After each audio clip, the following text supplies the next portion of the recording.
stone farmhouse in Annan, Ontario, a community a few miles to the northeast of Owen Sound, is where the SweetWater story begins. The tent was here. Like so many great adventures, it was sparked by some fortuitous connections, mostly revolving around the Medley family. And how far ahead did you have to book? Keith Medley was born and raised here. He left home, became a high school teacher, met his partner Jean, also a teacher, and had 2 boys, Ian and Evan. The whole family shared a love of classical music. A lot of it was done by a local volunteer. Over the years, the farm stayed in the family, and it was here that in 2003, Keith and Jean and a violinist who had been a boarder in the Medley home as a teenager, Mark Fewer, came up with an audacious idea to hold a community music festival.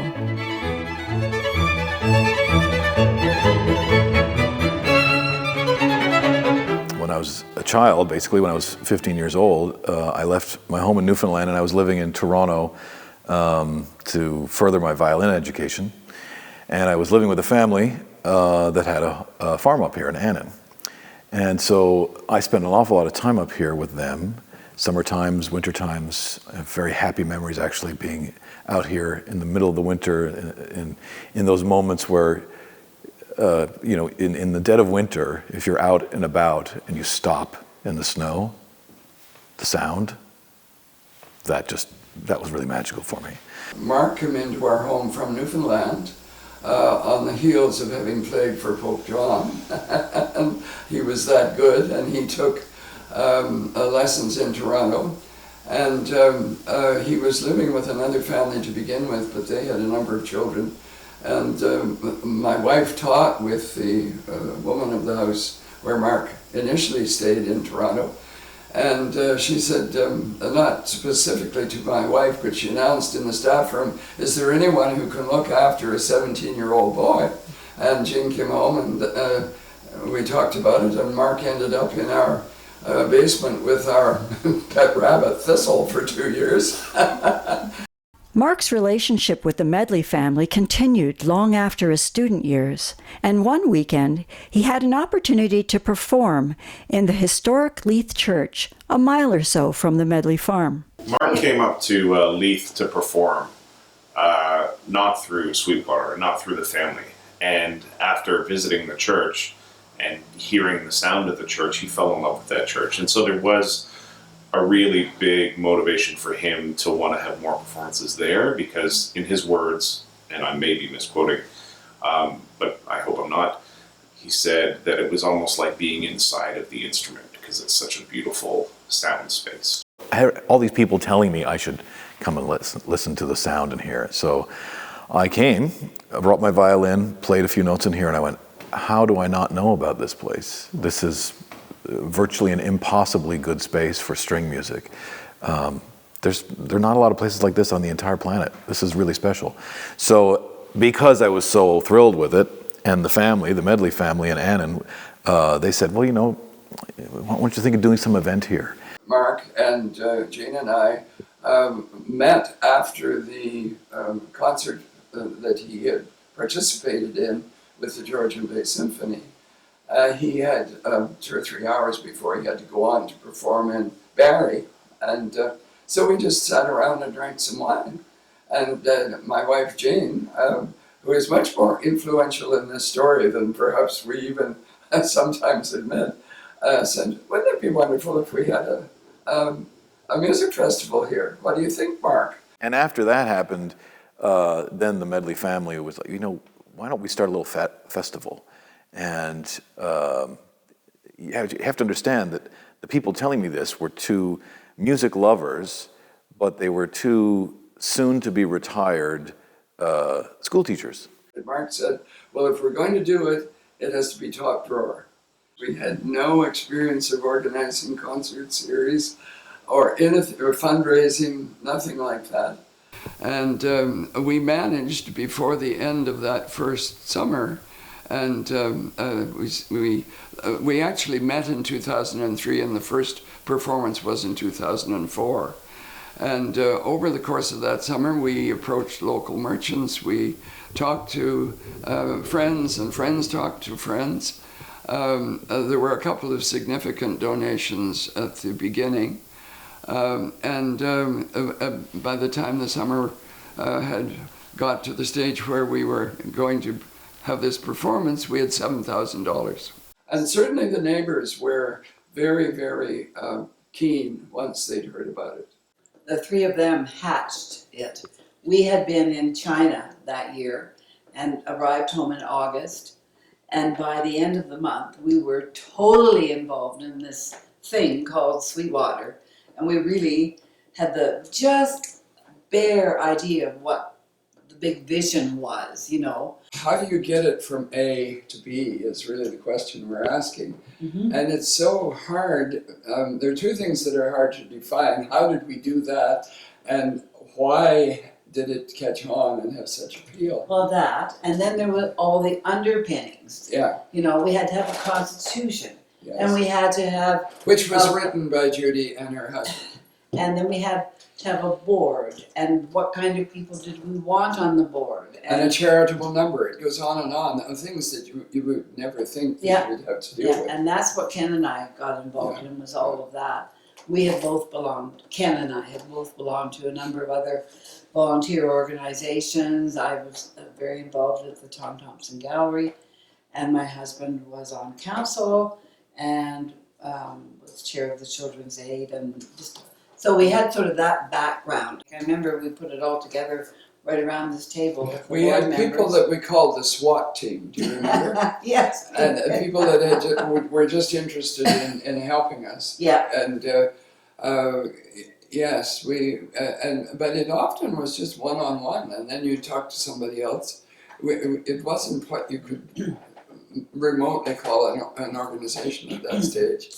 But it just worked because Keith and Jean were so definite about this idea, and having Mark Fuhr here, who was at early stages of his career at that point, and Footloose and Fancy Free, you know, and just here and there and all over, and very much a part of the Medley family, and had been since high school. So all of those parts just were there, and we just took their enthusiasm and their wonderful big idea and just said, well, let's see how much we can grow this.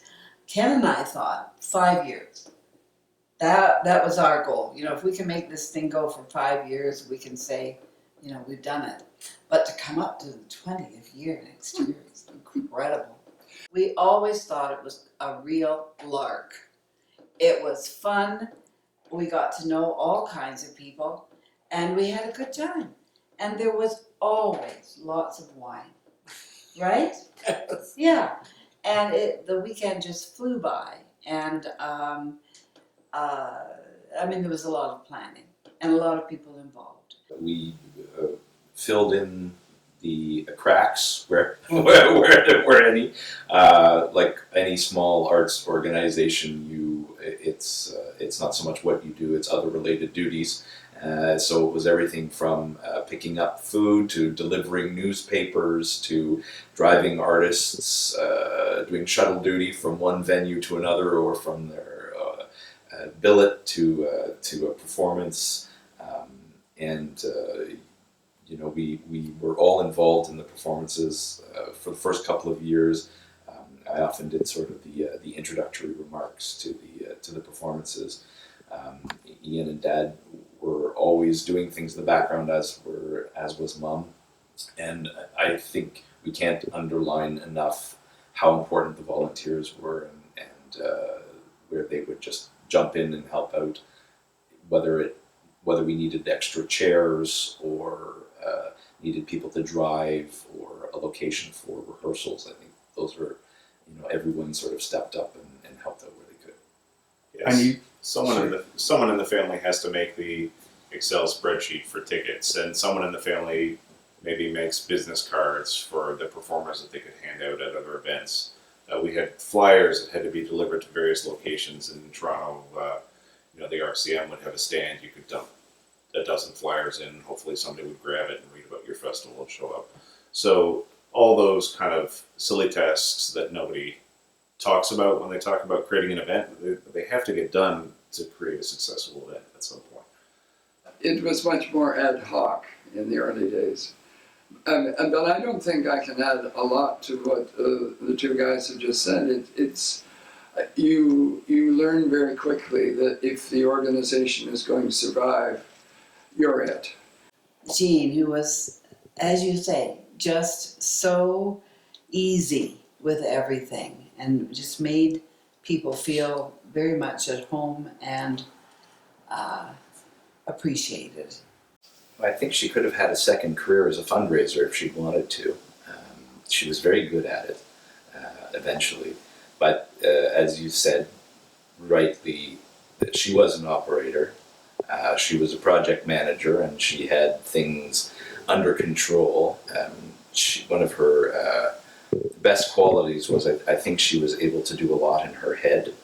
And so she would sit for hours drinking coffee in the morning, and by the afternoon plans had been made and schedules were arranged, and she seemed to kind of just do it quietly, and you sort of fell into step with what she was doing. But no, she did a lot quietly in the background to organize and to bring people on board and to convince them, if not with words, then with food, and that they should be part of an exciting event. We'd sold exactly 2 tickets 2 weeks before the first performances, and we were just beside ourselves. And then, by the time the performances occurred, they were totally sold out, all 3 Leaf concerts. And I remember one really rather funny instance. A couple came raring in their half-ton truck and wondered, was there any way they'd heard they might get a ticket? There was a tremendous buzz, a tremendous anticipation. And then they started to play. And Leith Church, there's no escape for the performers or the audience. And it was magic. I was sitting at the back of Leith Church on one side, and my wife was standing at the back on the other side with 2 St. John's ambulance people with her. And they started playing the slow movement on the Sunday afternoon of Haydn's Emperor String Quartet, and I just lost it. I sobbed. I couldn't get control. Because I was so strung out because of everything that had led up to it. It was the trigger. Well, one of the St. John's ambulance women turned to my wife and said, "Would you like us to take that man out?" She said, "Oh no, he's my husband. He'll be all right. He's like that." But it was that kind of absolutely highly emotionally charged atmosphere. People knew that there were some pretty high-powered people here from Toronto. They didn't quite know what to expect, but boy, did they get a show. And then the second year, when they came back on the first night, Mark bounded up the aisle of the church and bounced up onto the stage, and he said, "We're back!" And the whole audience just exploded. In the early days, we would have people back here at the farm, and we had a tent out on the lawn, and wine and beer and food for the musicians and food for the guests. And there was a real spirit of community, and it was great because it's the only place that I know where the musicians really sort of came out and mingled with the crowd and with the audience, and that was sort of a really special feeling that I haven't experienced anywhere else. The musicians would come back during the day and they would eat lunch with us before going to perform, and then local people found out about that, and they would also drop in for lunch to have a conversation with the musicians while they were having lunch before they Hey, would go. there's food. Yeah. So it was a real sense of community. It was fantastic.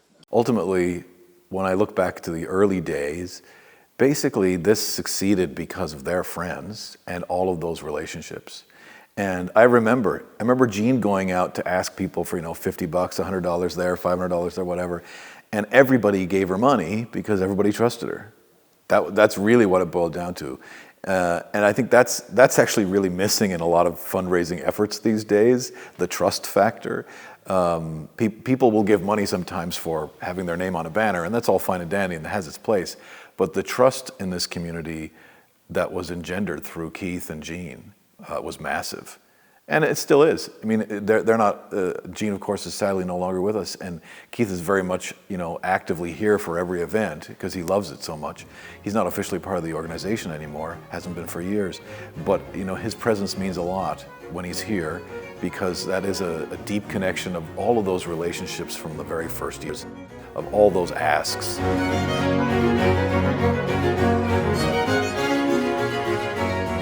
But I have to say that, all the years that have passed and the years that I've been a part of this organization, it feels like ultimately what happened was not just about the connection of a family and an idea of playing string music in here, but there was a hunger that we tapped into.